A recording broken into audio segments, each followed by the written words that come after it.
Assalamualaikum warahmatullahi wabarakatuh. Perkenalkan, nama saya Muhammad Azmi Ilalahi dari Fakultas Tarbiyah dan Ilmu Keguruan. Program studi Pendidikan Bahasa Arab kelas 1A dengan nomor NIM 1240/2005. Berbicara mengenai sejarah perkembangan bahasa Indonesia, ternyata sejarah perkembangan bahasa Indonesia memiliki beberapa tahapan.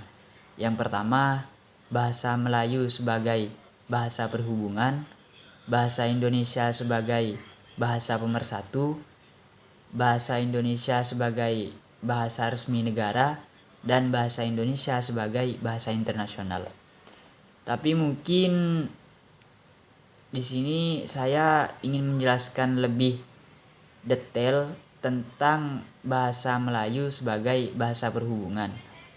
Jadi pada tanggal 27 sampai 28 Oktober itu dilaksanakan Kongres Sumpah Pemuda II, yang mana dari hasil tersebut menetapkan bahasa Indonesia sebagai bahasa persatuan. Akan tetapi jauh sebelum itu, pada tahun 1800-an hadir seorang cendekiawan atau penulis muslim dari sebuah pulau kecil yang bernama Pulau Penyengat, yakni bernama Raja Ali. Ia dilahirkan pada tahun 1808 di pusat Kesultanan Riau Lingga di Pulau Penyengat, Kepulauan Riau.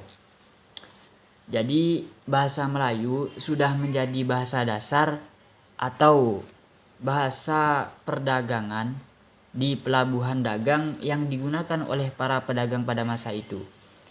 Dari semua bahasa di Kepulauan Indonesia, mengapa bahasa Melayu dipromosikan menjadi bahasa dasar, atau bahasa Prancisnya itu lingua French.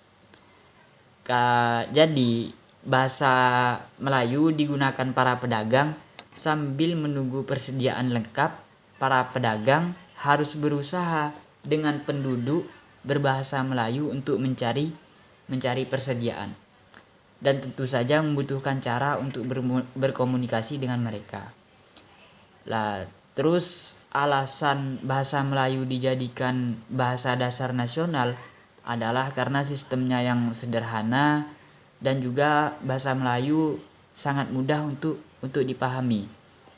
Terus bahasa Melayu sendiri tidak memiliki tingkatan bahasa seperti bahasa-bahasa lainnya, seperti bahasa Sunda, bahasa Jawa, ataupun bahasa Bali dan bahasa Madura. Yang kita kenal lebih lanjut, bahasa-bahasa tersebut itu memiliki tingkatan bahasa. Jadi kita sebagai generasi muda Indonesia, kita menghadapi tantangan untuk melestarikan dan menjaga penggunaan bahasa Indonesia dalam berkomunikasi sehari-hari. Dengan cara ini, orang-orang di sekitar kita dapat bergabung dalam percakapan bahasa Indonesia yang benar, dimulai dari diri kita sendiri. Mungkin hanya ini yang dapat saya jelaskan. Kurang lebihnya saya mohon maaf. Wassalamualaikum warahmatullahi wabarakatuh.